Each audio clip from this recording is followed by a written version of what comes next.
tapi iya teh lain masalah naik BBM na. Urang bisa nyaho di Amerika, bisa nyaho di Australia, bisa nyaho di Eropa. Naik teh dunia, di Irak, di Iran, di Saudi Arabia. Ja BBM mah eta mah kelas-kelas internasional, tapi di urang kunaon di demo. Aduh, ngahalangan istiqomah. Karunya jasa, oh tumpangan daripada kenaikan iyalah. Aya unsur-unsur pribadi, etalah lamun eta dibejakeun moal dahsyat demo na kemari. Da iyalah aya tumpangan-tumpangan lain jang bangsa jeung negara. Satu sisi naik kudu, tapi di tengah-tengah naik jang pribadi, jang partena, jang pribadina. Iyalah lu ditentang teh nu mantap kuari keur digodog. Isuk page tobat tetep bae bakal naik. Mah teu lantaran dunia ieu mah internasional. Nu penting ulah jang pribadina atuh, ulah jang partena atuh. Eta ge kamari lamun beres mah henteu bocor atuh moal naon ngan aya dua anu teu kabagian. Atuh kurang hebat jeung na SB mun bebeja heula mah ka dieu bagian habak. Eta kos kitu tah teu bisa henteu teu deh kumaha teu naekna teh mah. Dia BBM mah eta mah nu ngendalikeun ge PBB atuh. Pasti kudu naik bae. Mau tidak mau komo negara urang mah. Negara berkembang diteken. Nu urang titah dijualna ka urang, dimahalkeunna ku urang, untungna jang nyana. Peureuss aing mah ngadengeunna ge. Kos kitu tah, masyaallah. Eta kakarak BBM encan kayu, encan besi, encan logam-logam anu lain. Masyaallah. Encan emas. Allahumma ya qadiyal hajat. Allahumma ya qadiyal. Masih keneh debat nyaritakeun tentang kabangkawarahan ahli Mekah. Geus diajak ku leuleus tetep bae teu iman ku kasar gitu keneh, malah Kangjeng dianiaya. Dicaci, dimaki, diciduhan Kangjeng Nabi teh, diarahan dek dibunuh, datang ka hengkang Kangjeng Nabi indit ti Mekah hijrah ka Madinatul Munawwarah. Kitulah sepak terjang Kangjeng Nabi dalam berjuang li'ilai kalimatillah ngaluhurkeun agama Allah teh lain ngeunaheun. Sepanjang hidupna teu eureun-eureun perang Kangjeng Nabi. Panjang hirupna teu eureun-eureun dakwah Kangjeng Nabi. Mantak urang sebagai penerus Kangjeng Nabi ulah eureun-eureun cak Kangjeng baligu anni walau ayat, sampaikeun sanajan saaya. Dek ngeunaheun dek henteu aya geus disampaikeun mah sabodo bae tah mah. Urusan nurut jeung teu nurut lain urusan kiai, kiai mah urusanna sakadar nyampaikeun. Nurut teu nurut mah eta manyanggakeun bae ka Gusti Allah. Tah terus dakwah Kangjeng Nabi tetep ahli Mekah bangkawarah jasa dipimpin ku pemimpin anu luar biasa ngamusuhanana ka Kangjeng Nabi. Pamanna ku anjeun ialah Abu Jahal. Bejakeun Muhammad, coba atuh berangkat kitu deulean tuh di negara-negara nu kungsi disiksa. Siru fil ardi tsumma anzuru kaifa kana aqibatul mukazzibin. Bejakeun ku anjeun Muhammad, langit jeung bumi teh musaha kitu. Bejakeun kulillah, langit jeung bumi teh milik Allah Subhanahu wa ta'ala. Kataba ala nafsihi rahmah, Allah geus tetepkeun terhadap zat Allah rahmat. Dedeh jeung nya 100 nuturunkeun hiji, simpen masih 99. Allah ku rahmat hiji ge luar biasa karasana ku urang. Bejakeun Muhammad, rahmat aing nu agung teh ya ngengkekeun kana siksaan terhadap umat anjeun anu buang kawarah teu iman ka anjeun, lain deui jeung umat-umat nu baraheula. Masyaallah, urang mah geus tinggal nuhun bae ka Gusti Allah.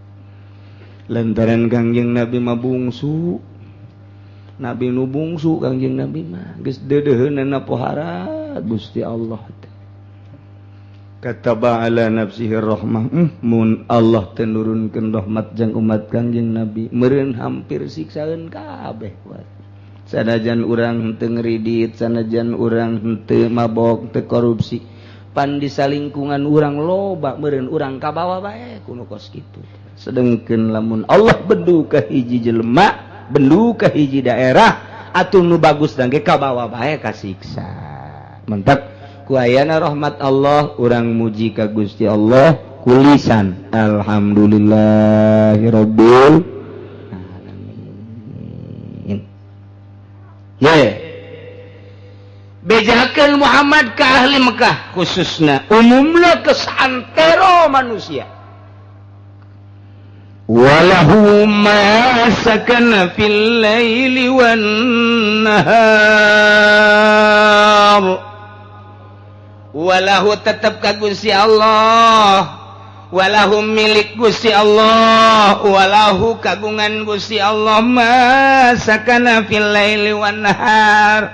Naon bae anu menggon di jero peuting, naon bae anu menggon di jero beurang. Mun tadi nyaritakeun samawati wal ardi patalijeng panggonan, patalijeng tempat. Lamun kuari mah nyaritakeun beurang jeung peuting berarti patalijeng zaman. Berarti tempat di mana baik nu Gusti Allah, zaman ge barang jeung peuting nu Gusti Allah, nu urangan kabeh Allah. Tempatna langit jeung nu ngeusianana nu Allah, milik Allah, dadamelan Allah. Bumi jeung nu ngeusianana dadamelan Allah, milik Allah, nu Allah. Kuari mah masa zaman berarti lantaran teu kaluar tina barang jeung peuting. Besi majarkeun beurang jeung peuting lain nu Gusti Allah, nu cicing di jero peuting jeung beurang besi majarkeun lain nu Gusti Allah. Bejakeun Muhammad walahu masakana fil laili wan nahar. Nu Allah nu cicing nu menggon di jero peuting, nu menggon di jero beurang, baik nu cicing maupun nu usik-usikan, nu cicing atau nu robah-robah, nu Allah sing ade. Kullu syai'in syakwa fahuwa rabbuhu wa khaliquhu wa malikuhu. Allah pangeranna, Allah nu ngademelna, Allah nu bogana. Geus kulantaran Allah nu bogana wa huwas samiul alim. Atuh Allah teh maha ngarungu kana naon anu diomongkeun. Allah teh maha uning kana naon anu dipigawe. Artina omongan-omongan manusia di mana bae Allah ngadengekeun, omongan kuari nu kurang keur dicaritakeun Allah ngadengekeun, omongan bahasa-bahasa Sunda Allah nyahoeun. Sundana ge Sunda rawa kidang henteu nyahoeun bae, kah kobok nyahoeun bae. Nyahoeun Allah mata teh. Ayeuna bahasa Sundana bahasa Bandung, bahasa Sundana bahasa Cianjur, bahasa Sundana Parahyangan Allah ngadenge. Kuari mah bahasana bahasa Jawa, ndek bahasa Jawa Yogyakarta, bahasa Jawa Pekalongan Solo, atawa bahasa Brebes Cirebon, atawa bahasa Mauk, bahasa Koek, atunya hona. Kadenge bae ku arep arep endi sira je. Nyahoeun bae Allah, ngadenge bae Allah teh. Wede karo sapa sira marene? Wih, pantes teh bae. Giliran bae eleh ka Sunda. Mengkonon sira mah. Tak eta Allah ngupingeun gua bahasa Melayu Mahayu Melayu sepatan atunya Melayu bolang gua mah nyariin egok di sini lu teu make gok tah eta nu hebatna make gok doang. Oh gua udah puyang nyariin lu kesana kemari egok di sini lu eta bolang eta kos kemana itu si anaknya dari tadi kagak ada gua lihat-lihat aja ke pasar iya tuh kagak bilang sama gua sepatan sama kos gitu percis sama sepatan atuh ya atuh kepengen mah atuh bebilang tuh kagak bebilang sepatan sama kos gitu kagak bebilang ya tuh anak atuh kan bebilang mah gua mau ngirim-ngirim ya kagak ada dari tadi gua liatin percis eta sepatan kos gitu eta kamu Melayu mah nu tadi teh ada lain deui. Masya Allah, eta Allah ngadengen teteh Aduh bahasa Inggris atuh ngadengeun. Where do you come from? Atuh nyaho. Atuh ngadengeun Allah teh. Masyaallah. Atuh ngadenge Allah teh. Tah ngadengeun Allah teh. Kuari mah bahasa Arab ngadenge. Seluruh bahasa di Indonesia kadenge ku Gusti Allah jeung kanyahoan ku Gusti Allah. Bahasa di dunia kadenge ku Gusti Allah. Naon nu diucapkeun ku urang kadenge ku Gusti Allah. Ulah majar teu kadenge. Boro-boro nu diucapkeun kakarak nu dikretegkeun di jero hate ge geus kanyahoan ku Gusti Allah. Al-alim bima yufalu. Nyahoeun kan naon nu dipigawe. Tah urang kuari keur aya di tempat hiji tempat yang pamajikan aja urang main mata urang teh ti pamajikan mah teu kanyahoan jadi tukang Allah mah nyahoan cak Allah ye teh budak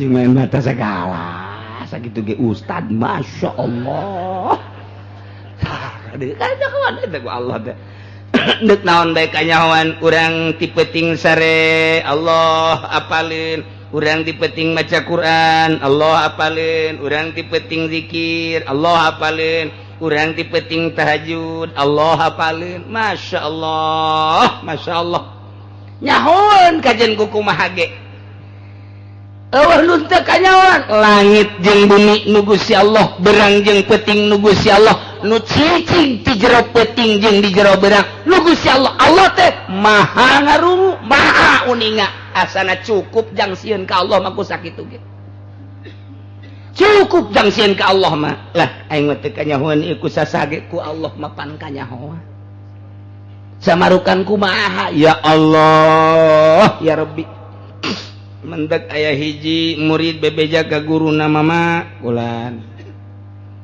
abdi mah ieu teh teu daekeun hebat bae ibadah ti peuting teh teu daekeun hudang teu daekeun tahajud ti peuting oh eta teh teu kudu dititahan ku guruna paksakeun tahajud mah bagus teu kudu lantaran geus nyahoeun sebab nu nanyana ge sering ngaji atau kiai tah berarti naon tah cek guruna berarti nu encan aya ge kayakinan di jero hatena ieu mah kudu dibere kayakinan sebab nyahoeun tahajud teh ieu teh kitu ganjaranna pohara tafakur teh pohara ganjaranna muraqabah teh pohara ganjaranna maca Quran ti peuting teh pohara atuh lain teh nyahoeun ja kitab kunyana geus diwawalkeun ka jero hatena dibabawa kunyana baheula teh kitab teh ngan kuari bae diganti ku map barang asup Golkar kuari beda ya barang jadi MUI kuari jadi lain deui tapi eta nyana bebeja ka guruna ulah dicaritakeun ganjaran tahajud geus nyahoeun ulah dicaritakeun kahebatan tahajud lantaran geus nyahoeun ieu mah nu can aya ge kayakinan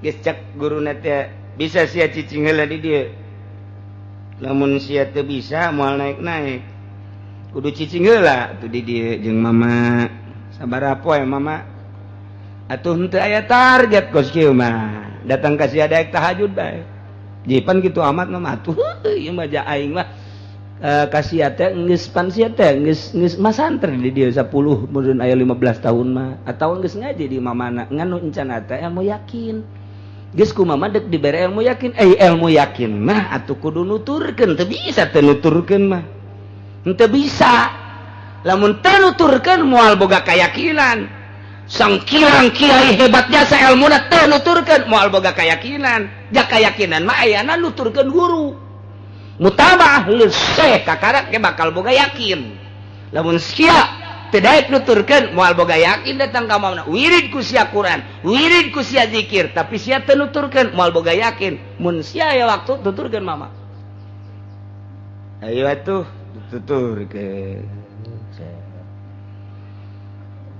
sare ti peuting es bareng yang mama es udang jam hiji udang diudangkeun ku mama salat 2 rakaat es deui ngan 2 doang mah 2 doang geus loba omong sia 2 bae es deui geus es deui jang naon sia tahajud ge loba tapi teu boga kangeunahan mah naon hartina atuh mending 2 bae heulanan ieu jang ngeunaheun nuturkeun guru mah nya aing masuk maksa-maksakeun di imah mah wah maksa-maksakeun capek ibadah kos kitu mah isukna HS deui jeung hiji dihudangkeun deui dua rakaat teh kan mah aduh dua rakaat deui bae loba-loba dua rakaat teh mah ngeunaheun deuk opat teh ulah dua bae heula potongan sia mah kos itu dua HS deui bae sebab sia mah HS jeung salat hebatan HS sia mah salat ngalamun pan sia mah Allahu akbar sekupi koneng mantap cek nyana teh bareubeu teh waduh kos kitu kan heueuh mama dua bae sebab sia mah salat sia mah eta doraka sia mah istighfar teh doraka ka Gusti Allah salat teh sia mah nyeun doraka dudu naon salat teh nyeun doraka teh eta lamun kadangieun nu kekarak salat mah pan eta pan kitu amat nya pan mah tahapan lain deui deuk ngayakeun yakin jadi lain deui kudu kakarak mimitian salat beda ieu mah geus beuki salat mah ngan encan boga yakin kita nuturkeun heula geus meunang sababaraha poe kakarak tengah peuting teh diomong lain salatna nu penting mah ceng berpikir da sia lamun urang ti peuting teh HS ai HS teh akur jeung nu paeh HS eta adalah akur jeung nu paeh ceuk ahli tarekat geus lamun sia HS ti peuting sia teh keur paeh berarti kuari senang henteu sia cak malaikat teh diomong tuh si itu mah di jero kamarna paeh senang henteu sia diomong kitu ku malaikat kudu embung lamun embung hudang bae ulah salat hudang bae sia abeh cak malaikat tuh hirup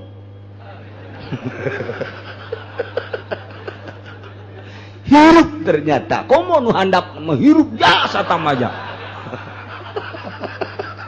cak malaikat malah heulaan handap ja asal ulah disebut paeh ku malaikat bae lantaran malaikat papan henteu nyahoeun ku kumahana malaikat mah henteu nyahoeun teh malaikat mah kadeureuna bae hes paeh ku malaikat mah kitu ja hirup berarti lamun hudang hirup nah ieu mah malaikat teh lamun kadeuleu ku malaikat sia keur hes paeh berarti malaikat bae nyebutkeun paeh ka sia teh lantaran sia ngagoler bae kerek resep henteu sia kitu heula jatuh embung atuh embung mah hudang mah sia ulah salat hudang bae heula kitu ya tuh yakinkeun hudang teh ya disebutkeun ku malaikat keur hudang mun keur paeh mun keur hes paeh beres di jero kamar mah hes teh keur ngaji hes modar teh loba teuing uduk eta mah aduh cek nu hes kaget aing sial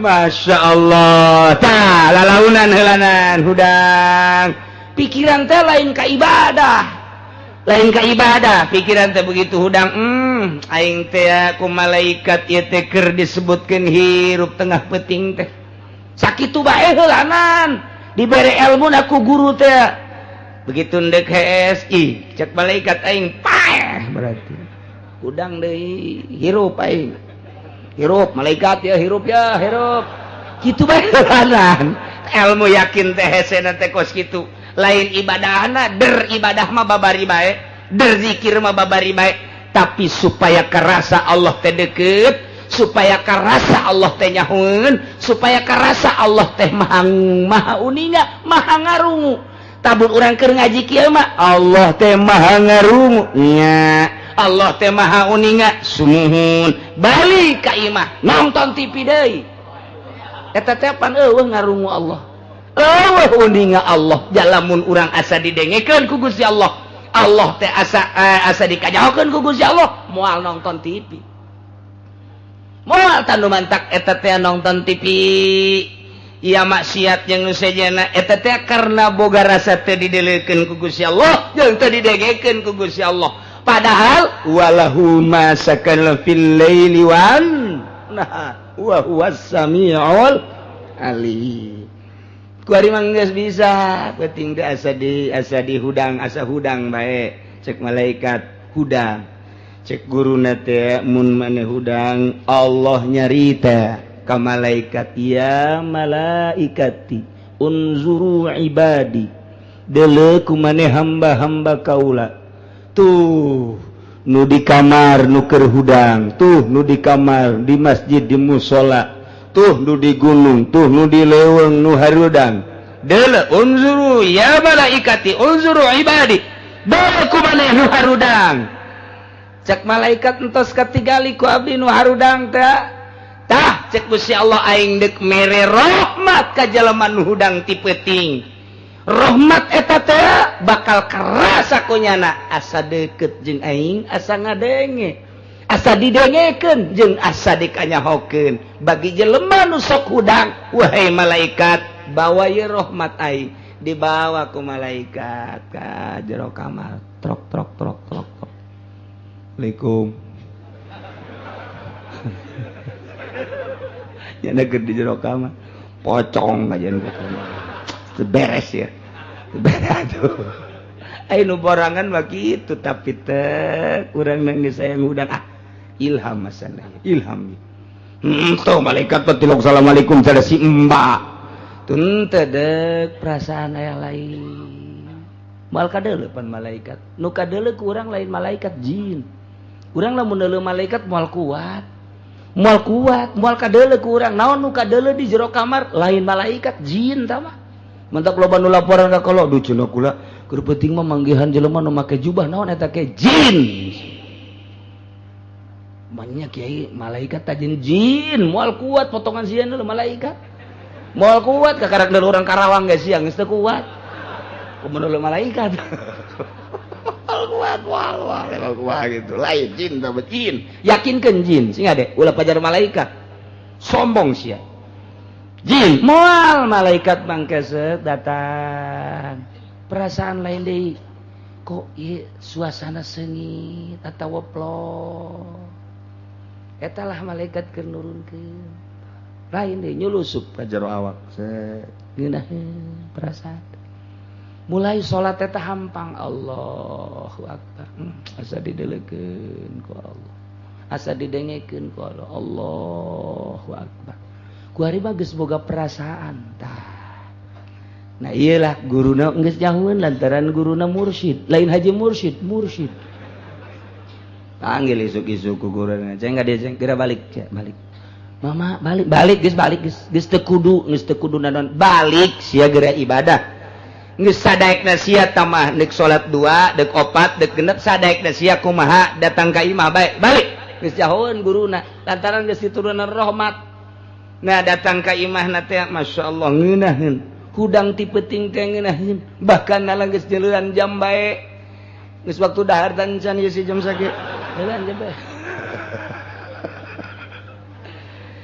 jam 9 jam 10 aing kudu hes antara jam 12 kudu hudang nyana teh geus nikmat jasa teh hudang jam 1 atawa jam 2 teh bae hudang ngeunaheun jasa Allahu akbar asa jeung Allah setiap orang ngomongkeun Allah teh ngadenge Allah teh uninga urang keur nyebut Allah teh urang keur nyebutkeun Allahu akbar Allah ngadenge ngeunaheun jasa Allahu akbar Allah kuari mah geus sadaekna salat teh Allahu akbar geus tadi itu mungkin 2 mungkin 4 mungkin 6 mungkin 10 mungkin geus teu karasa ngeunaheun lantaran geus aya yakin nah iyalah sami'na Allah karasa ku awak urang alimna Allah karasa ku urang geus urang teh asa dina lautan sama Allah lumpat ka mana bae asa di lautan sama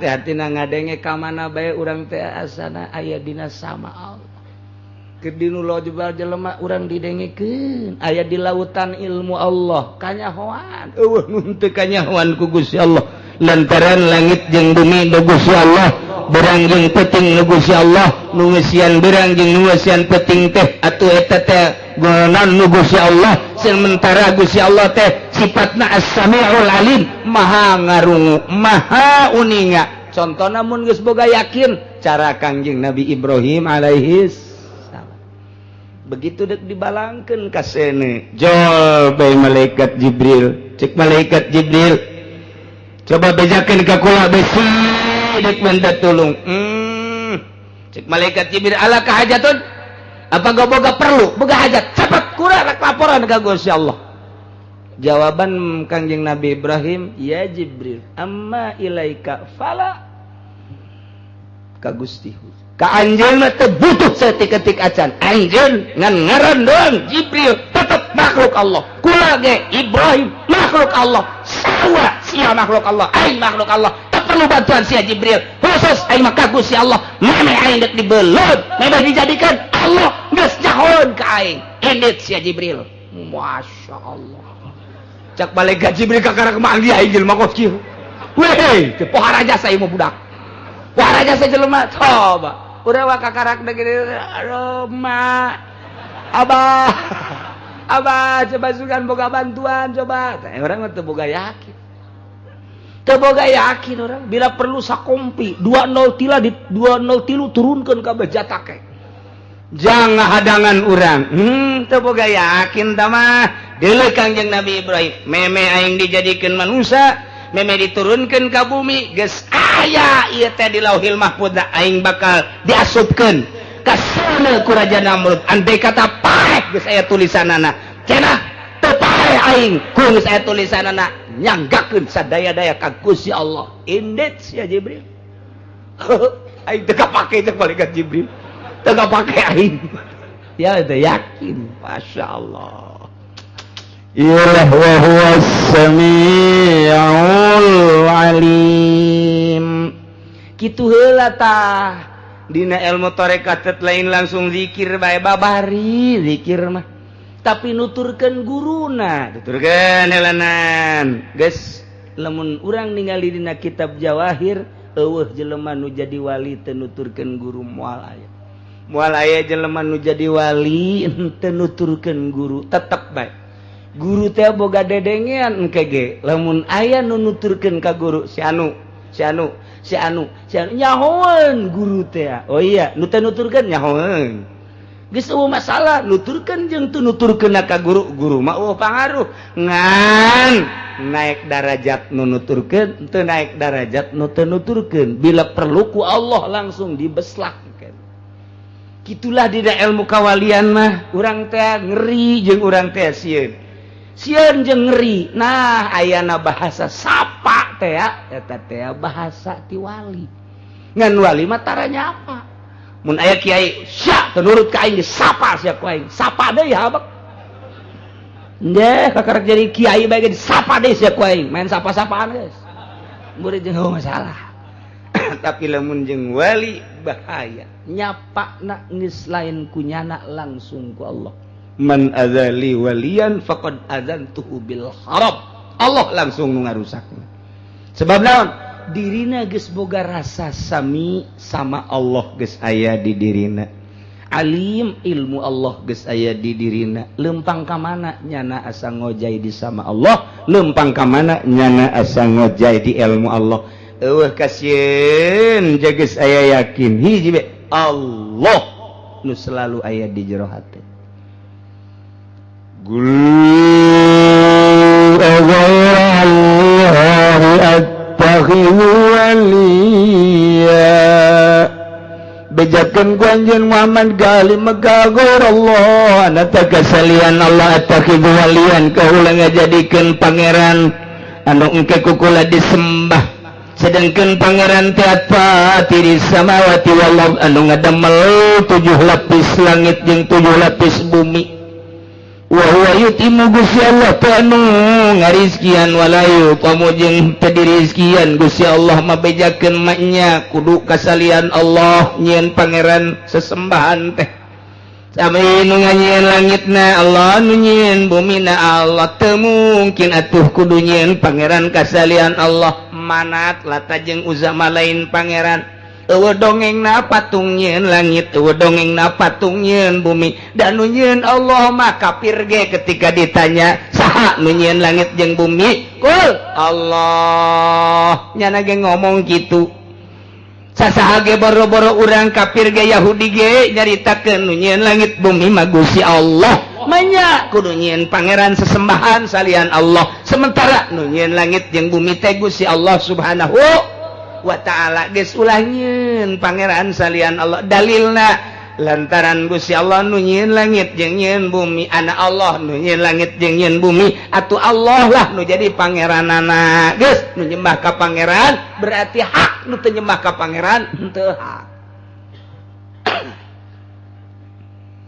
wa huwa Gusti Allah tayyutimu anu ngarizkian ieu urang mimiti rizki ti eueuh diayakeun ngaranna rizki ijad kemudian kuarikur urang teh diurus ku Gusti Allah ngaranna imdad aya tadbir ieu teh dirizkian ku Gusti Allah urang teh bisa neuleuh mata urang bisa neuleuh leng sabelah dunia ku urang begitu dibuka mata urang kadeuleuh bisa neuleuh kemewahan-kemewahan keindahan-keindahan dunia wari ku Gusti Allah dek dicabut saeutik-saeutik umurna geus 50 tahun cabut saeutik Quran geus teu kadeuleuh hadis tulisanna geus teu kadeuleuh tapi ai awewe anu bahenol mah kadeuleuh keneh teu kadeuleuh ge Quran kiai cenah geus teu kadeuleuh jasa ieu huruf Quran hese jasa ai irung mah kadeuleuh keneh nu putih jeung nu hideung bisa ngabedakeun lain bisa daun nu gelis jeung nu goreng wah itu mah bisa wah ieu aki-aki bloon ieu Quran geus teu kadeuleuh geus dicabut nikmatna ku Gusti dicabut ditambah deui teu kadeuleuh geus tinggal sora doang kula saya bah Syaudinnya katenget bah lain katenget kadenge sora ku aing sia sia bah Sia Zarwitinya emang tenget gitu kakula lain tenget kadenge sora kadenge sora geus teu kadeuleuh mata dicabut ku Gusti Allah ku ari ceuli dicabut kadengean teh kemari mangeuneuheun sasemun ngadenge melodi Oma Irama waduh masyaallah bari geus teu kadenge ngadenge Muammar ngeunaheun ku ari geus teu kadenge ngadenge Mukmin geus teu kadenge le padat ngomong jeung nu padet nyana wandeng hoyong sorangan bae nyana ngomong kudu didengikeun we urang mah teu kadengieun ku nyana kerok jasa jeung nu torek mah urang heuai pajar nanya-nyana malah urang heuai oh tadi itu teu beres teu torek mah aju jelema ngalojokkeun di heuai deui cek sia heuai nya heueuh suan aing nanya aing layan bae teu kade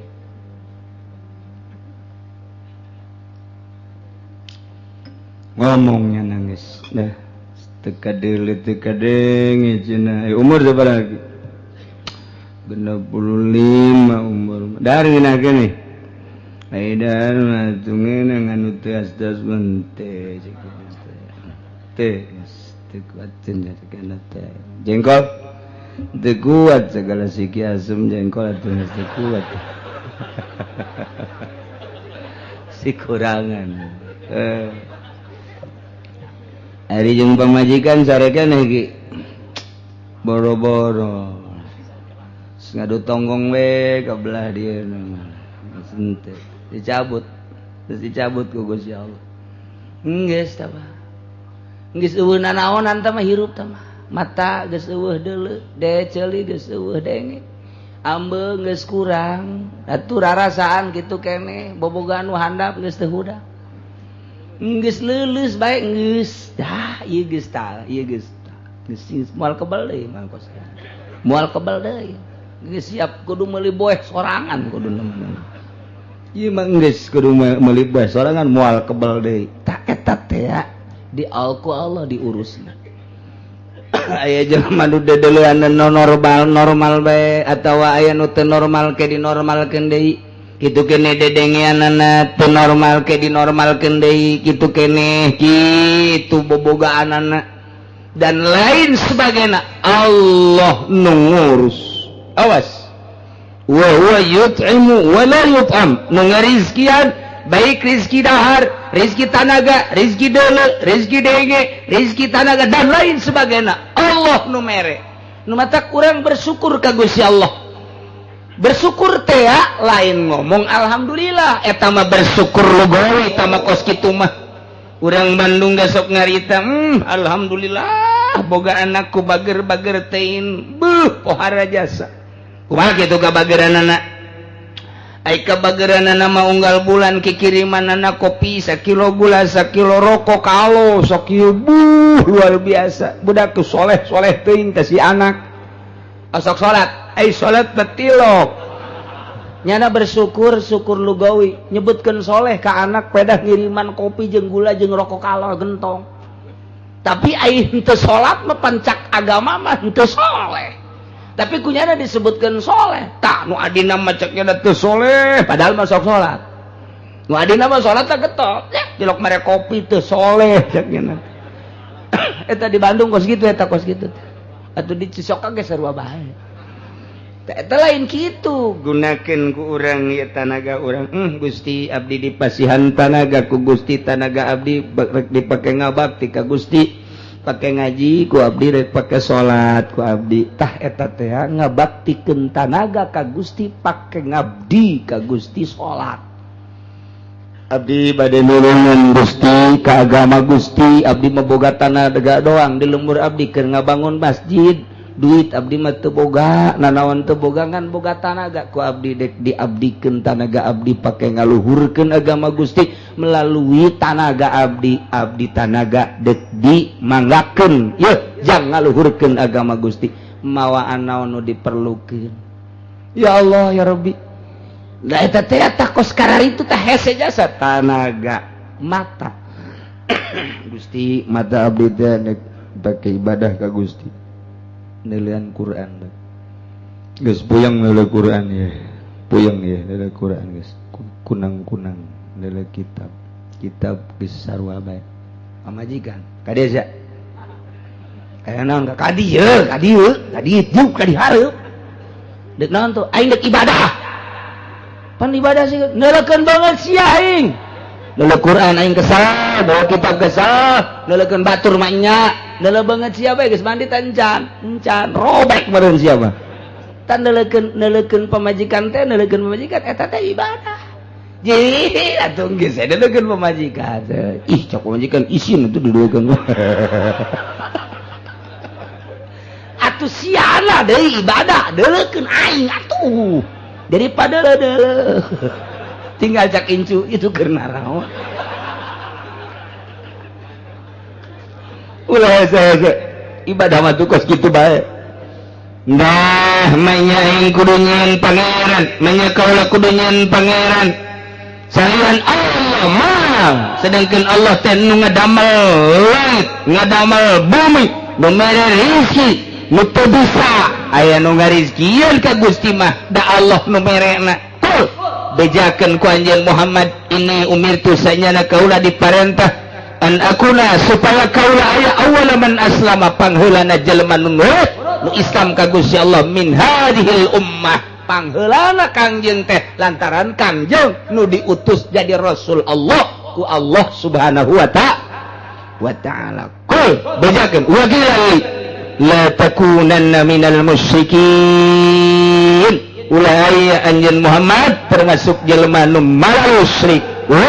Bejakeun ku anjeun Muhammad ini akhafu in asaitu rabbi sanyana kaula sieun ka Gusti in asaitu lamun kaula maksiat lamun kaula nyulayaan mun kaula teu ngakuran rabbi ka pangeran kaula bi ibadati ghairihi ku ngaibadahan salian pangeran sieun azab yaumin azim siksa anu pahara gedena iraha wa yaumul qiyamah engke di poe kiamat ku hari ma ala kadar bae cek Gusti Allah bejakeun ka Muhammad dibejakeun ka Kangjeng Nabi umat anjeun ma ala kadar bae supaya nyarahun bae mun maksiat eta disiksa di zaman baheula teu ka zamanan di zaman urang dibere Aceh tsunami siksa ti Gusti Allah Yogyakarta gempa siksa Galunggung Bitu siksa banjir bandang siksa termasuk ieu angin beliung eta ge siksa jeung berbagai-bagai siksa ngan ala kadar bae cak Gusti Allah tamat teguran ti aing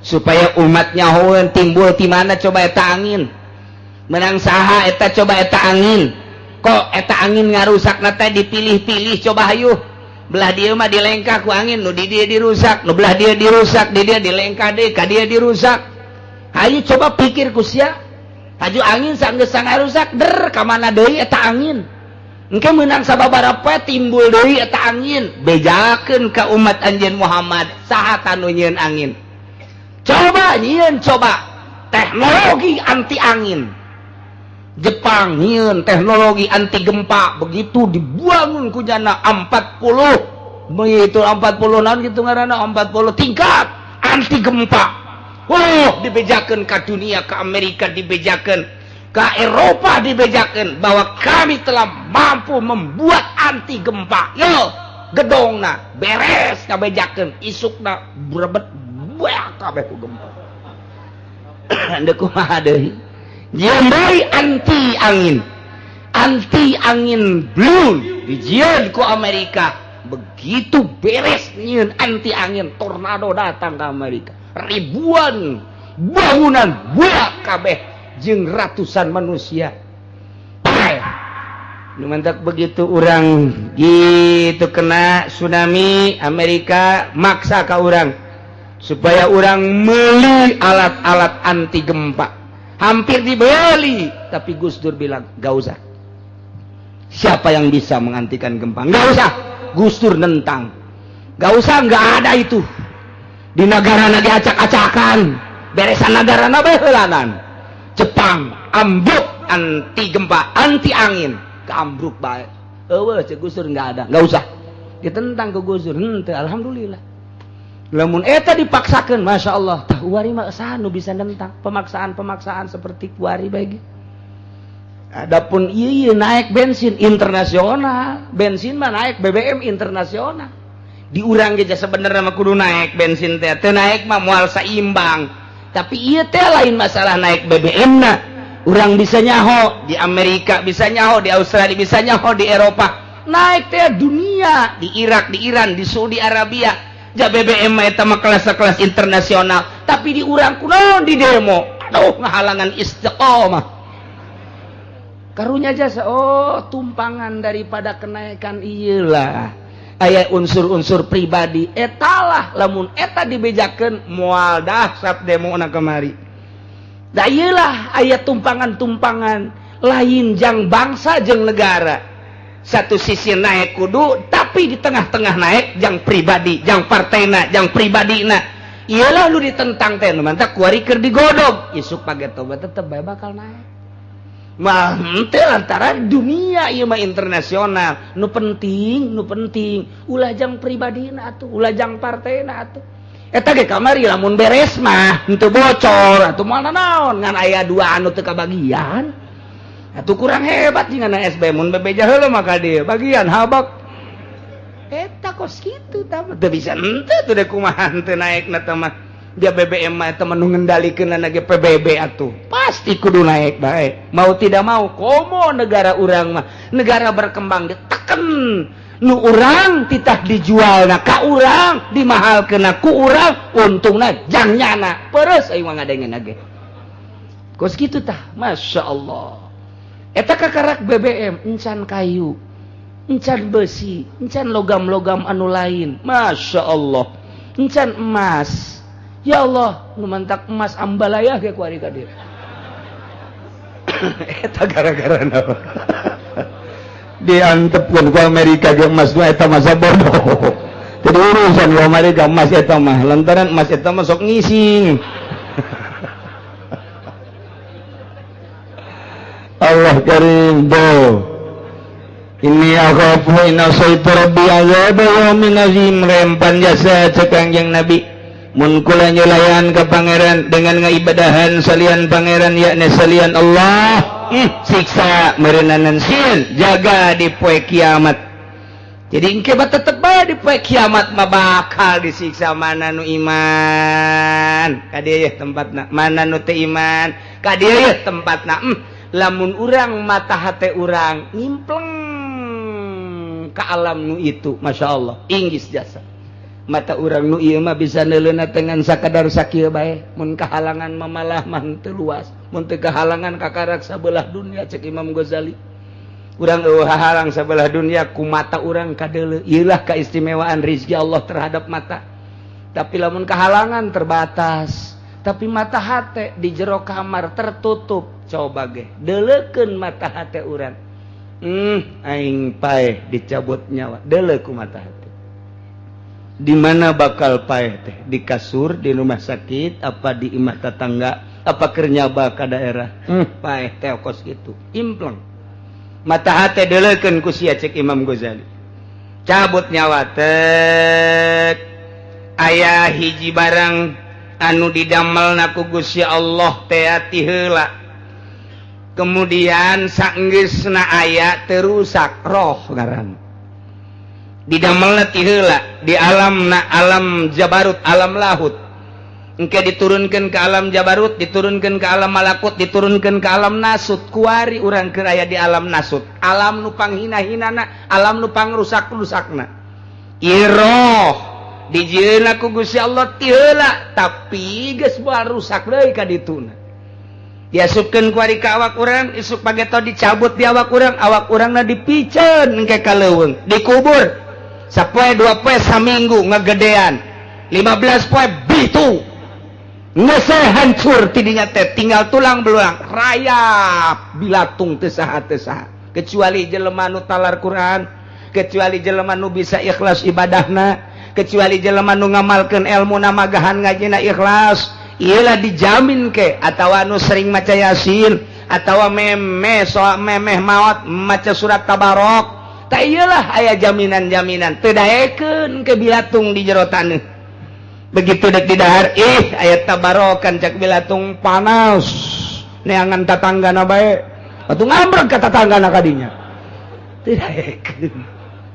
Nah tapi roh naik lamun bagus naik ke alam malakut deui naik ke alam jabarut naik ke alam lahut naik teh lain ulah dicaritakeun naik kos kitu lain ieu mah bahasana bae naik padahal mah kuari ge ye kuari urang di dieu ye lamun urang diangkat jadi wali dibukakeun hijab kasab tek aya di alam malakut henteu kudu naik ka luhur langit sebab malaikat teh kuari di dieu loba jasa ye malaikat jin ge loba nu milu ngaji jin loba jasa jelema nu kos jin loba diseureuh nu kasurupan jurig tah urang dibuka tek alamna alam malakut urang dibukakeun hijab aya di alam malakut lain urang kudu naik ka luhur langit eta mah bahasa bae naik deui urang alamna urang cicing bae di dieu tek naik ka alam jabarut bahasa naik teh lain kudu teterekelan lain manya urang teterekelan naik dah kapangih jeung Allah teh di langit burung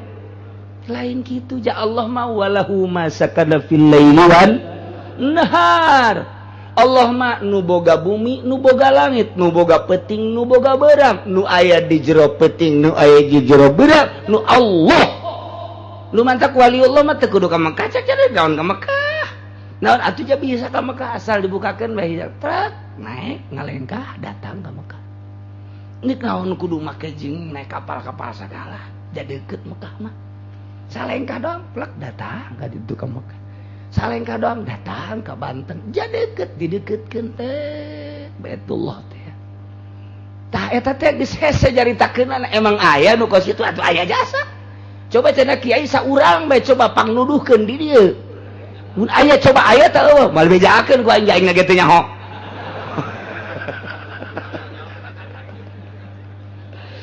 Masya Allah ngan tetepnya nak Mekah bae walaupun bisa kos gitu dituntut mudatil amri can gugur tetep bae wajib jana melalui syariat sanajan bisa nyana salengkah sanajan bisa nyana hiber tetep bae mun nyana geus disod ka Mekah tetep bae ditanya ke Gusti Allah wajib bae tetep maka pelaturan syariat nah iyalah siksa di akhirat nayusraf anhu sahajelma nu dipalingkeun ku Gusti Allah dipengkolkeun ku Gusti Allah kita siksaan teh jelema tina poe kiamat tina siksaan apa qad rahimah beuh pokona mah jelema nu di akhirat ieu kakeunaan ku rahmat Allah jelema nu di akhirat dipalingkeun tina siksaan berarti menang rahmat. Iyalah wazalikal fauzul mubin. Jelema eta lah nu menang kebahagiaan, keuntungan anu luar biasa nyata jelasna.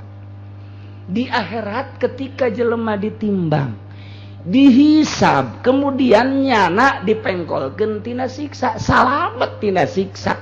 Etalah nu menang rahmat Allah. Faqad rahimah, Allah ngarahmatan. Etalah jelema nu beruntung jasa. Iyalah dalil bahwa ka surga teh lain ku amal ku rahmat Allah. Ka neraka teh lain ku amal ku adil Allah. Sebab dalilna ieu tah. Mai yusrab sabai jelema nu dipengkolkeun anu tina siksa yauma idzin jaga di poe kiamat. Dispengkolkeun tina siksa yana disalametkeun tina siksa Gusti Allah. Faqad rahimah, etalah nu ku Gusti Allah dirahmatan kakenaan ku rahmat. Atuh bakalna engke nyana diasupkeun ka surga Allah. Lamun geus dikasorgakeun ku rahmatna, wa dzalikal fauzul mubin. Etalah jelema nu boga kabahagiaan, kauntungan anu luar biasa nyata jeung jelasna. Berarti lain ku amal teu dicaritakeun amal, ieu mah ku rahmat. Mantap geus teu kudu salat, teu kudu puasa. Jaka surga mah ku rahmat Allah. Teangan bae rahmat ngan rahmat Allah ayana di dinya. Di dinya jak Allah teh aing teh sambarangan nurunkeun rahmat atuh aya ke jelema tukang bobok, tukang tarokna. Manya rahmat aing ka kalayangan teu puguh. Jak Allah teh tapi engke aya. Jang dalil engke aya jelema di dunia na teh kitu naon ngaranna mabok, di dunia na teh zina, di dunia na judi, di dunia na kos kitu bae tah tetep ku Gusti Allah langsung dikasorgakeun. Jang dalil engke jelema bertanya-tanya Gusti pan eta mah baheula aja kos kitu. Aing bae cak Allah. Makhluk aing, sorga nu aing resep kanyana dikasorgakeun bae ku aing. Jalain ku amal ka sorga mah ku rahmat Allah ku deudeu Allah, ku deudeu aing deudeu kanyana sanajan nyana di duniana tukang main bola, asupkeun bae ku aing. Aya deui ke kiai, wah hebat jasa udang-udang ge 2 bakul. Wah kudu murilit bisa ndogan kotok di dinya.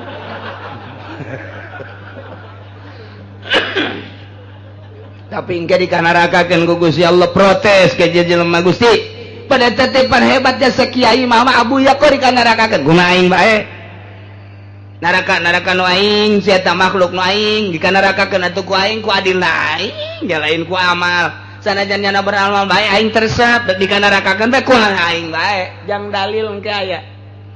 Tapi lamun diselidik-selidik ke diselidik horenganan aya bae tah latar belakangna horeng ibadah.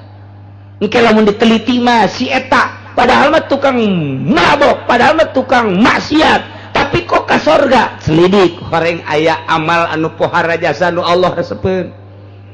Ieu ge selidik sadajan kiai tapi dikadarakakeun aya amal meureun jadi muyi nya tah. Ieu. Aduh, aing pacar greget bae ka mah teu ente jangan urusan negara ngan atuh kos kitu bae di akhirna. Artina teu barisaeun ibadah sebab du dunia niatna aja nu negor pan ka negara tegoreun muy loba jasa di negara hukum-hukum nu nyalimpang tapi pan teu ditegor ku nyana eta lah nu bakal Allah bendueun. Pan sia teh bisa maca Quran, pan sia teh bisa maca kitab, pan sia nyaho hukum haram nu wajib nu sunah, pan sia diberi wewenang, pan atuh sia idem ta'em sirana siratu. Ayo. Salah pegang salah satu. Tak iya pan kunaon atuh sia. Naon masalahna henteu negor, teu negorna Allah bendu.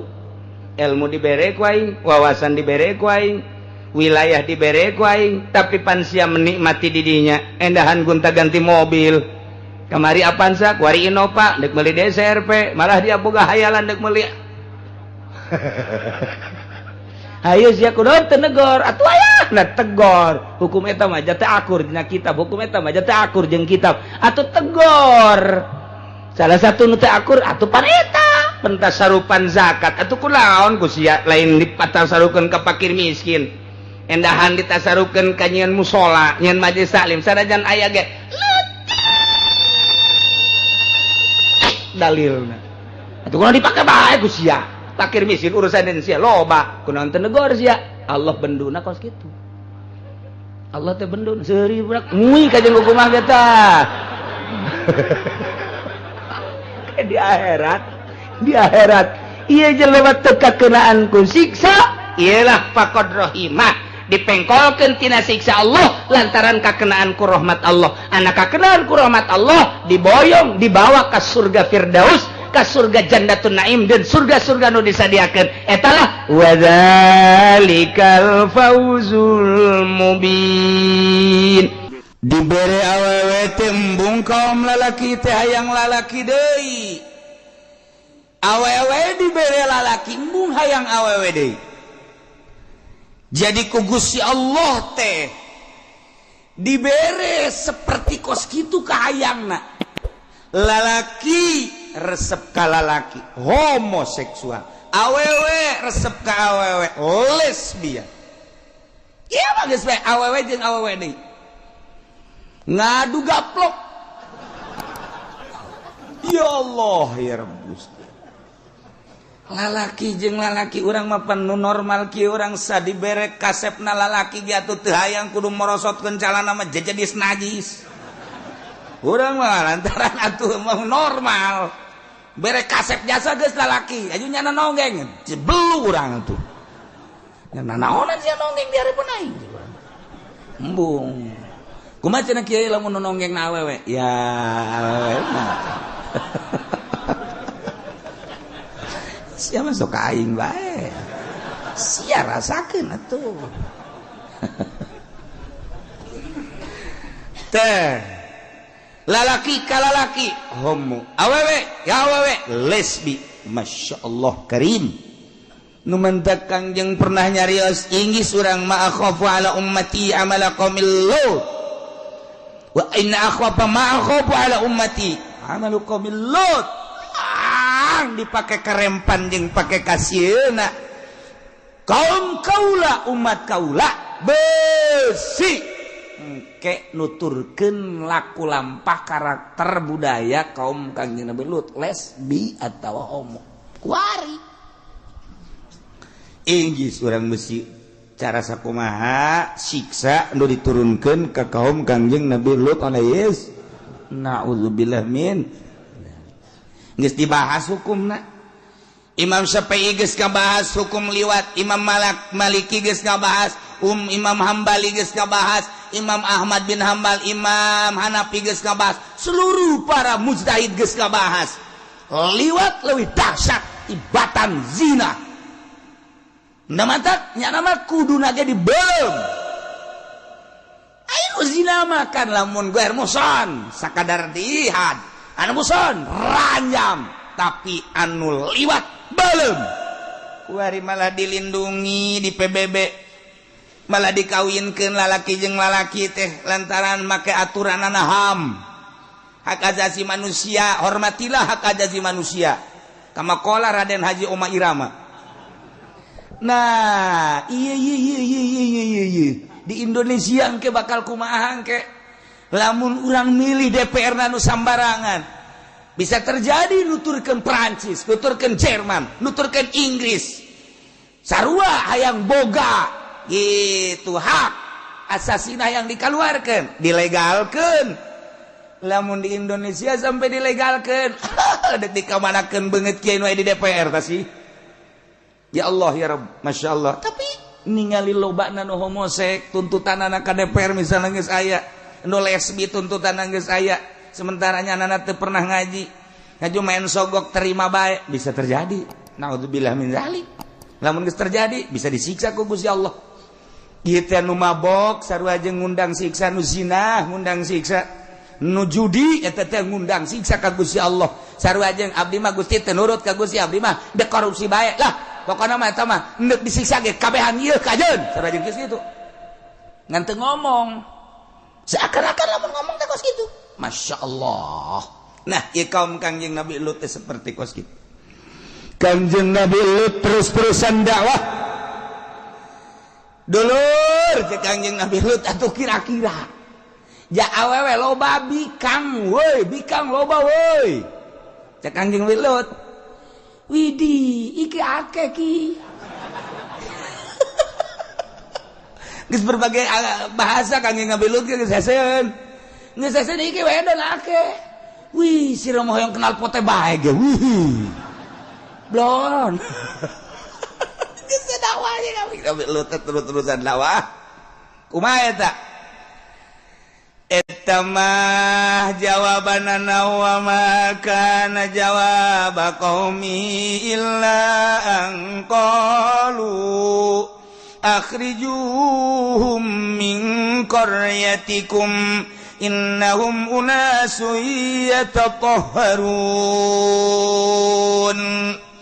Kaum Kangjeng Nabi Lut ngararomong eta si Lut terus-terusan dakwah asal beunta dakwah ngahalangan kana kanikmatan jeung kangeunahan urang kumaha urang bae tuh hirup teu kudu diatur-atur ku nyana cenah make aturan pangeran anu gaib leuh cek nyana teh riweuh make aturan kos kitu mah geus bae daripada urang nurut ka nyana maningan geh usir Lut jeung pengikut-pengikutna ti nagara urang akhrijum usir teu ngeunaheun urang sekagok aya nyana masyaallah karim Ilum Lut jeung pengikutna unasu yatatahharun sok suci jangan makajen kuku mage coba pengikut Lut coba bere nu kasep nongeng aya ta nu ngahaja-haja nongeng di tuna naon aing mah teu hayang ye sok sia itu lain sok mah haram teh kos kitu mah isinin sorangan dipake deui calanana ditaekeun deui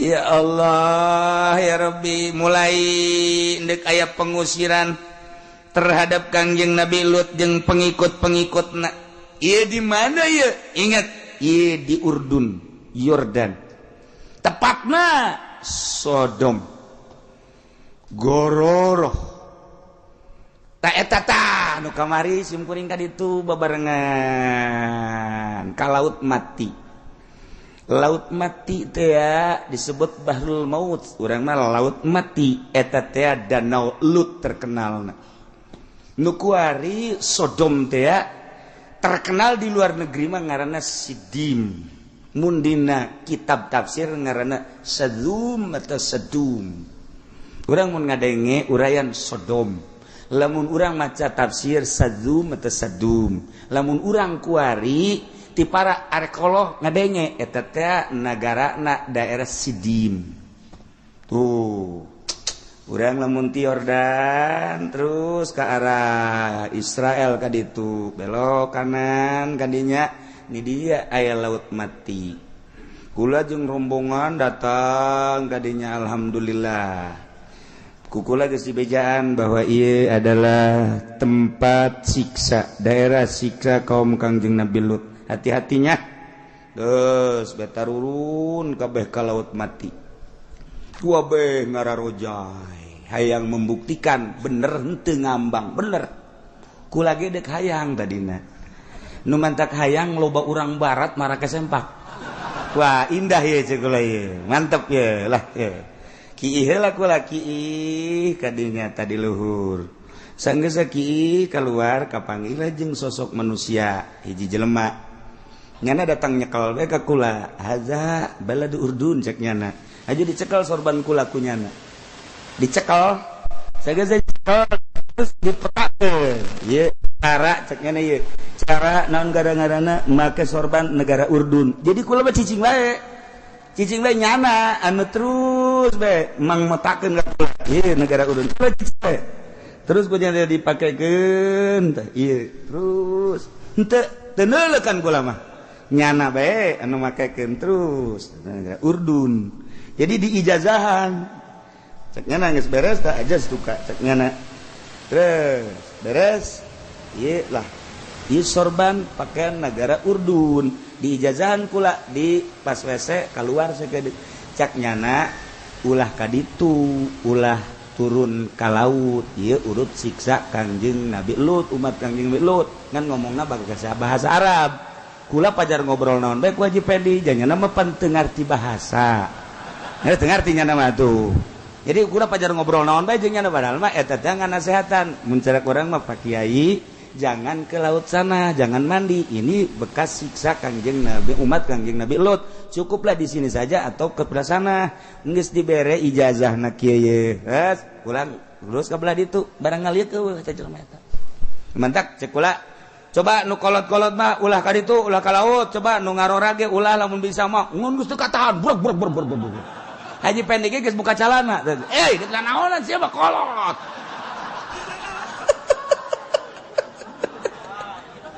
Jadi eta kenang-kenangan di Urdun. Hiji di ijazahan maka sorban ala Urdun.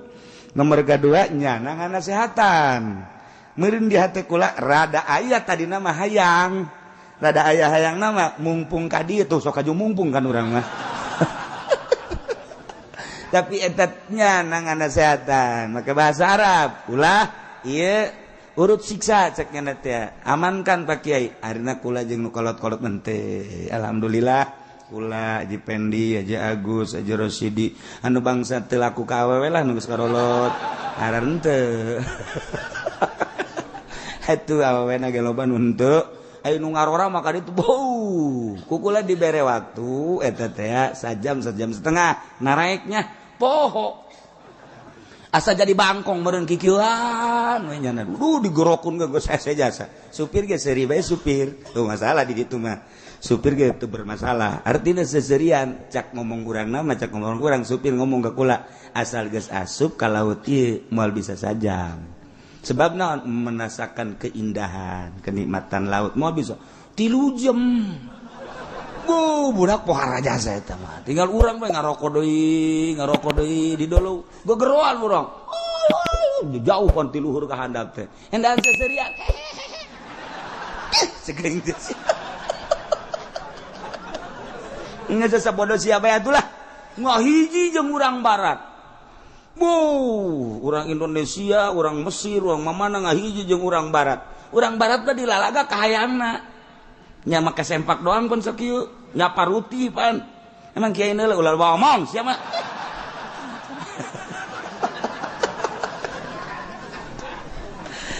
Tapi kula muji syukur ka Gusti Allah eta teh kaluar ti WC kemudian kaluar setik ayalah jelema eta setengah baya kemudian nyana ngaijazahan make sorban ala Urdun nganasehatan ka kaula ulah ka ditu urut siksa.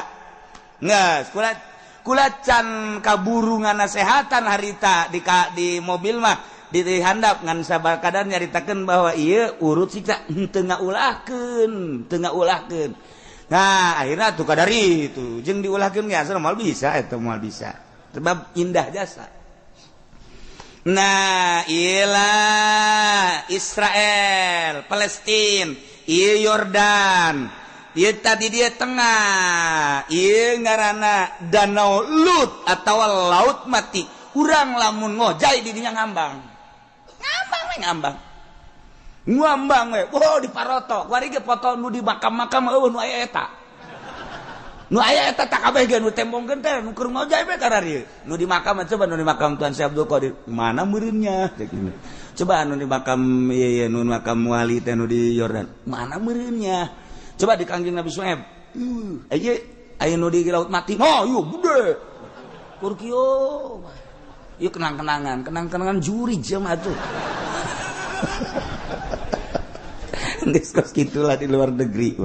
Nah, ilah negara Yordan, Urdun eta teh nu jadi siksa Kangjeng Nabi umat Kangjeng Nabi Lut eta didinya indah luar biasa. Masya Allah.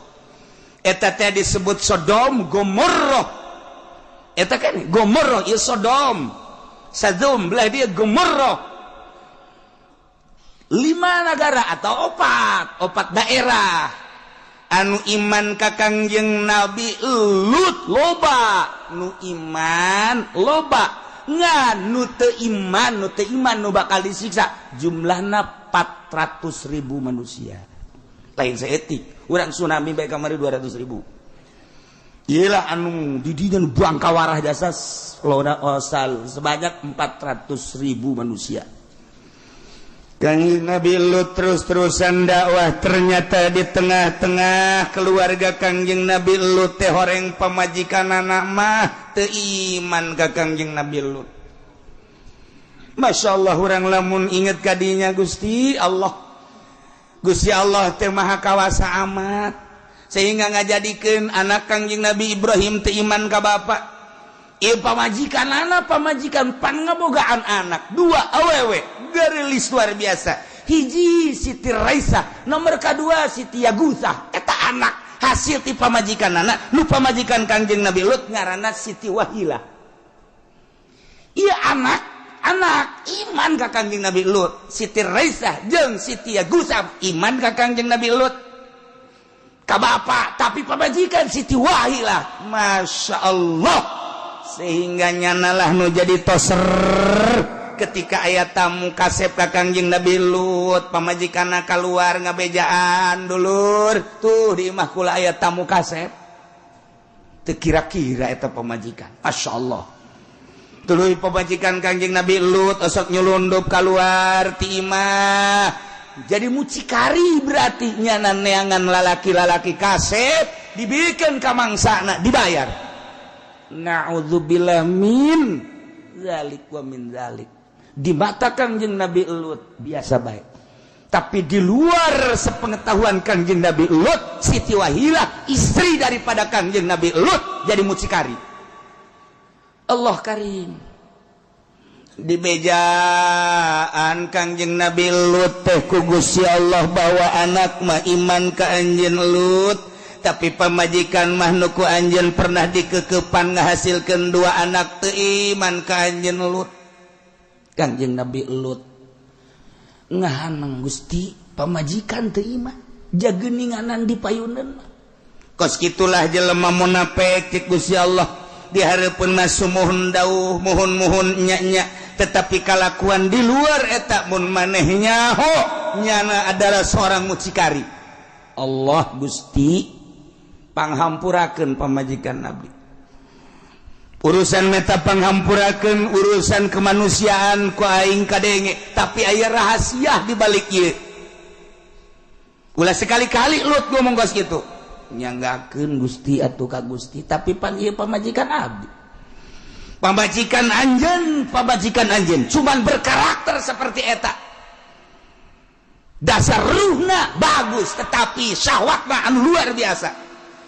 Disatukan maneh nyana adalah penjahat, bahkan nunitah ngusir ke anjeun di antarana pamajikan anjeun.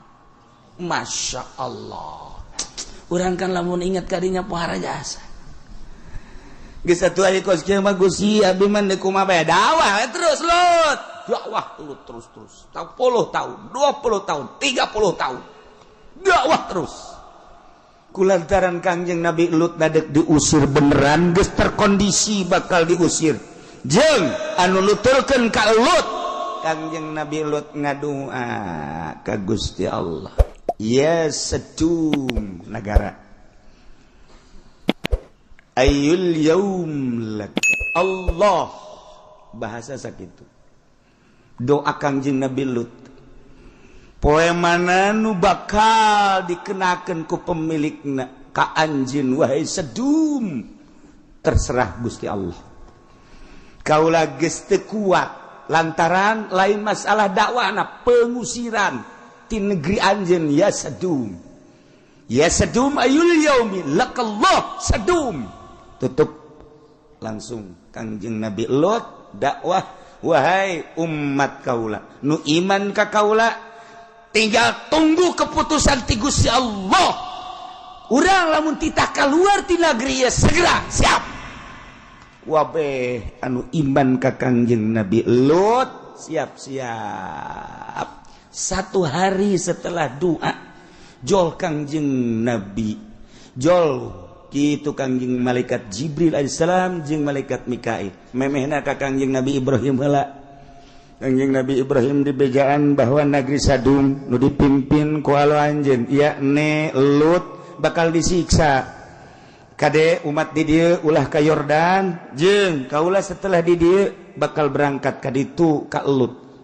mangga atuh cak Kangjeng Nabi Ibrahim. Tuh, berangkatlah Kangjeng malaikat Jibril jeung malaikat Mikail datang ke Kangjeng Nabi Lut. Assalamualaikum. Waalaikumsalam. Kadulu ku pamajikan Kangjeng Nabi Lut Siti Wahilah teh. Beuh, ieu mah tamu kasep.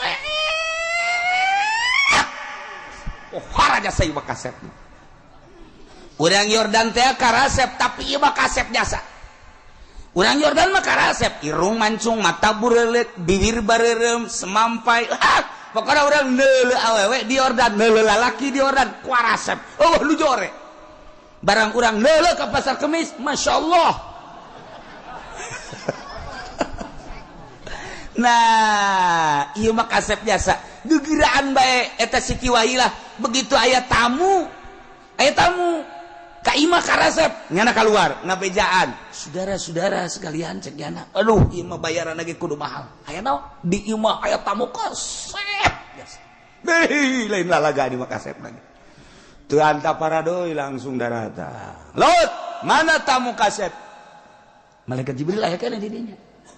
Cek Kangjeng Nabi Lut, aduh. Emangnya Jibril di diumling.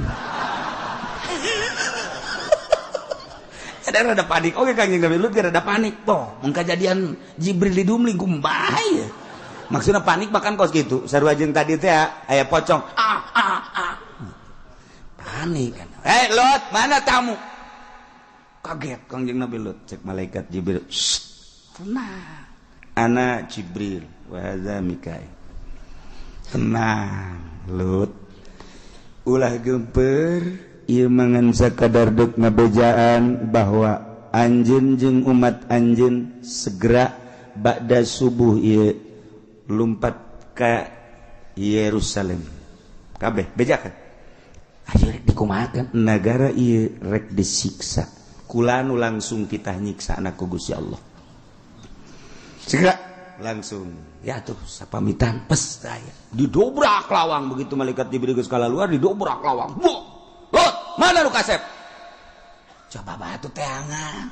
Cina tadi di dia nu kasep. Ji, atuh nu kasep mantu araya bae. Coba teangan disaksak. Terus ke dapur ka mana ka jero. Mana ieu nu kasep jauh?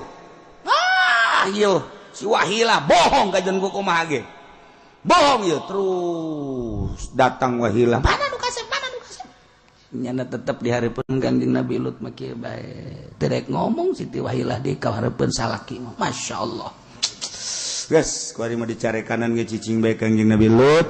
Akhirna kalaluar terus Kangjeng Nabi Lut dakwah segera diisuk-isuk ieu urang berangkat ka Yerusalem. Segera berangkat jeung Kangjeng Nabi Lut ka Yerusalem pengikut-pengikutna.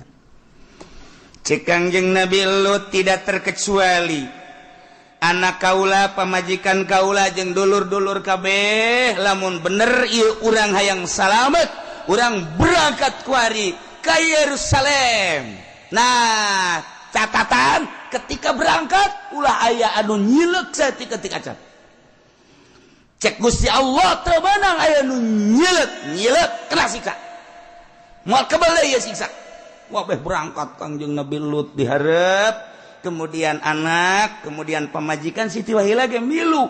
Ju kabeh umat-umat marilu ngan Siti Wahilah dikersakeun ku Gusti Allah nyileuk.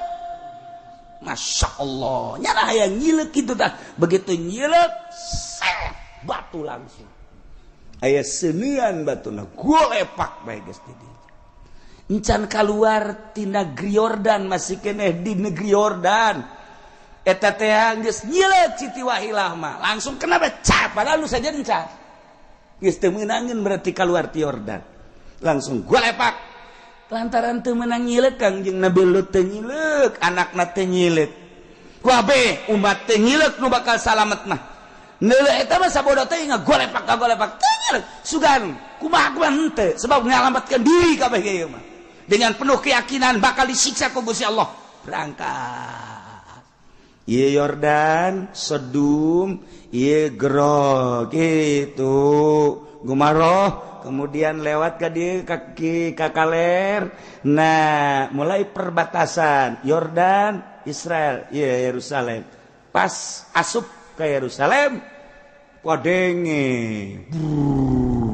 ku Kangjeng Nabi Lut kadeng anjang nyelek-nyelek kabeh teu meunang nyelek encan datang ke Yerusalem asli teu meunang nyelek wah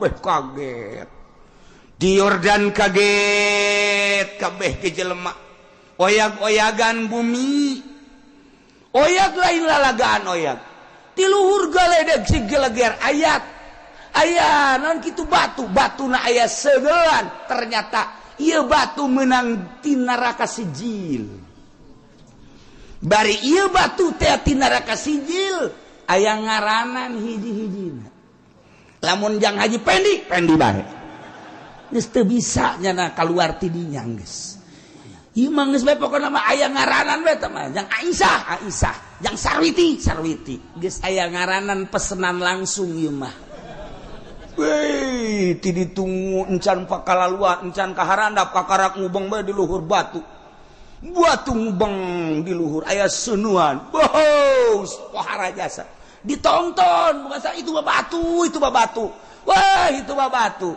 bitu meletus gunung Merapi meletus tuh ngaluarkeun gas ieu gempa oyag-oyagan masya Allah dicokelah ku Kangjeng malaikat Jibril alaihissalam make tungtung jangjang sabada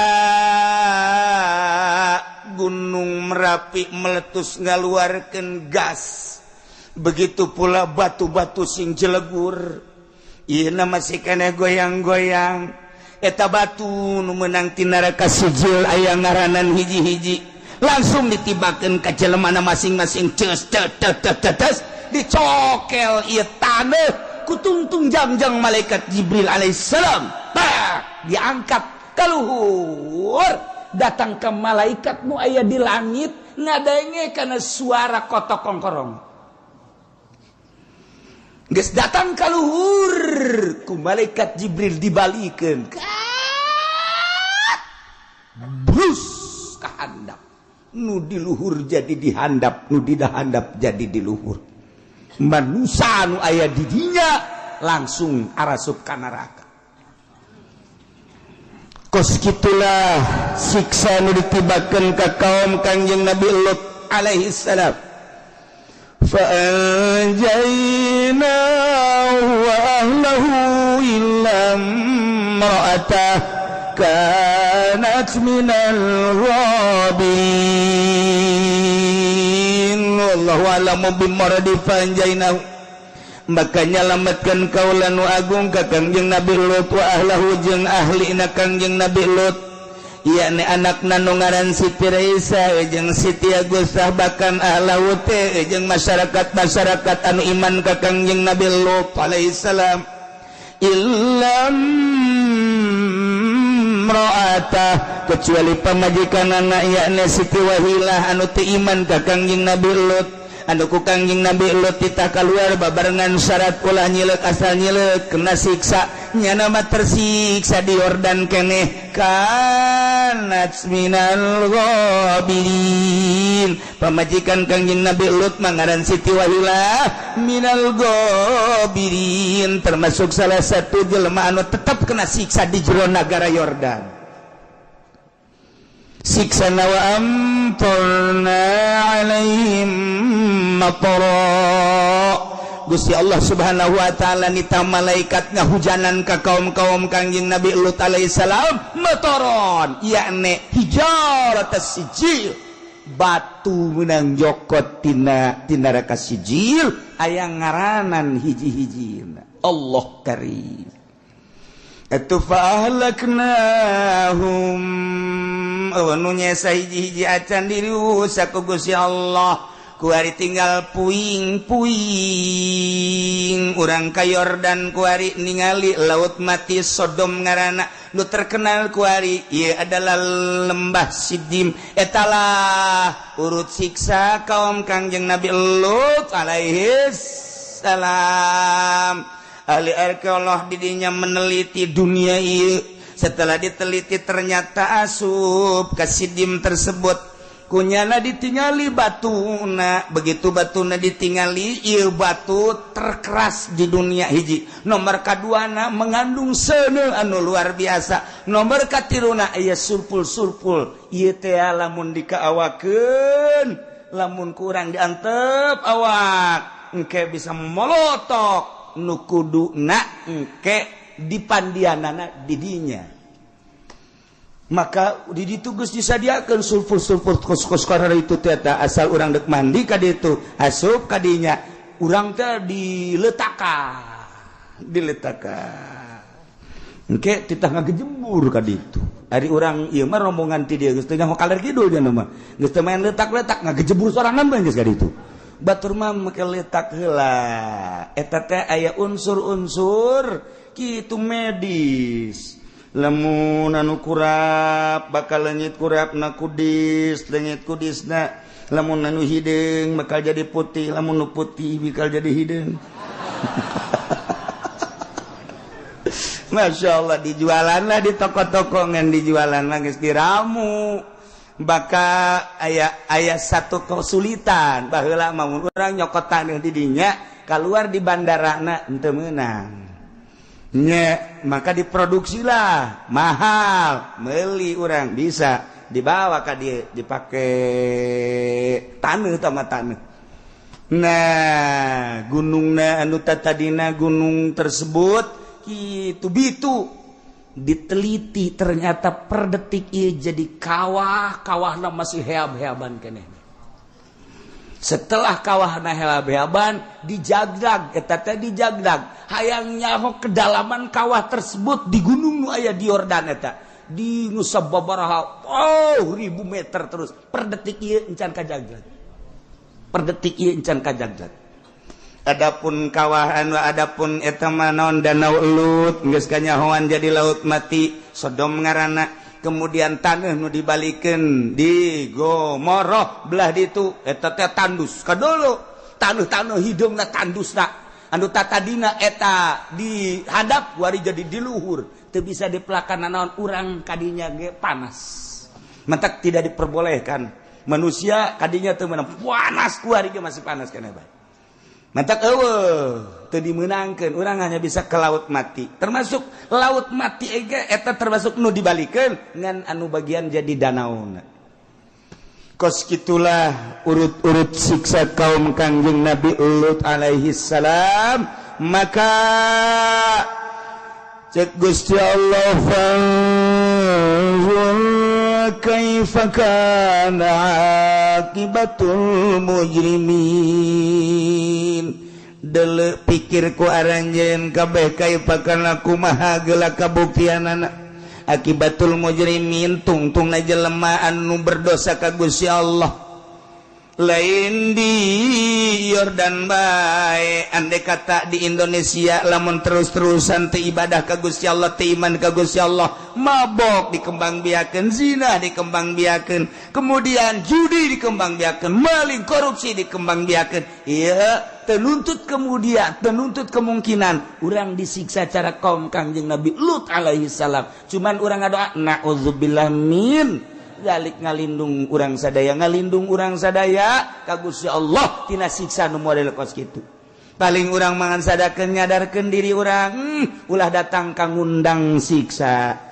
bejaan para pejabat ulah terlena teuing korupsina bejaan tetangga urang ulah terlena teuing mabok jeung zinana bejaan kawahu urang ulah terlena teuing kana judi jeung malingna sebab ieu adalah undangan ngundang siksa lamun geus kos kararitu sing hade nu mantake urang untung mun boga imah deket masjid sangat untung sebab kadang-kadang siksa di lingkungan masjid mah disalametkeun bae asal masjidna ulah masjid di Golkar tetep masjid di Golkar mah bocor atuh cenah gitu kontak sing hade yen kantor makeun bae make duit ti pamarentah yen berbagai kegiatan mah baik-baik masjid mah amankeun jang panyalindungan masyaallah urang lamun ningali kejadian-kejadian tiba heula datang ka kuali anu negara dirusak eta mah tempat ibadah aya bae hiji nu diamankeun Aceh eta masjid sakitu poharana kena tsunami aman